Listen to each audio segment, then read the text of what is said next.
કોઈ પણ વ્યક્તિ જ્યારે MBA HR કે MSW કે કોઈ પણ ક્વોલિફિકેશન HR માં જવા માટે લે અને પછી એને HR પ્રોફેશનલ VP HR સુધી પહોંચવું હોય તો એની જર્નીમાં કરિયર ગ્રોથ માટે એને કેટલા વર્ષે જોબ બદલાવી જોઈએ?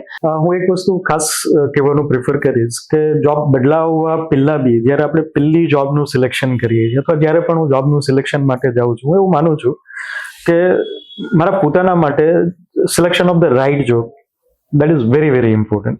રાઈટ. અને મેં મારા કેરિયરના લગભગ દરેક સ્ટેજ પર જોયું છે કે એક right decision to get a job એના કેરિયરને ખરેખર શેપઅપ કરી છે. એ જ વસ્તુ કદાચ એવું બન્યું હોય કે એની જગ્યાએ કોઈ બી જોબમાં હું જતો રહ્યો તો પ્રોબેબલી જે ગ્રોથ થવો જોઈએ એ ના થાય. મને યાદ છે જ્યારે હું મહિન્દ્રામાં મારો ઇન્ટરવ્યુ થયો એ 3 જ મિનિટનો ટેલિફોનિક ઇન્ટરવ્યુ હતો. હું કોઈને પણ મળ્યો નહોતો. ઓકે. અને નેશનલ લેવલથી HR હેડ ઇન્ટરવ્યુ પર હતા અને ઇટ વોઝ અ ટાઈમ જ્યારે મહિન્દ્રા રાઇઝ ઇનિશિયેટિવ આવી રહ્યું હતું, હજુ આવ્યું નહોતું. એને મને પહેલો ક્વેશ્ચન પૂછ્યો હતો કે ચેતન, યહાં પે સબ ગંદા હૈ, would you like to join? Right. So that was a challenge.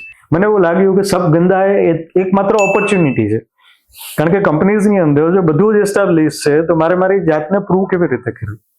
Right. હવે અહીંયા કદાચ ઘણી વાર એવું થાય છે કે એમ કે છે કે ભાઈ અહીંયા તો સબ ગંદા હે તો કે આવી કંપનીમાં મારે નથી જવું.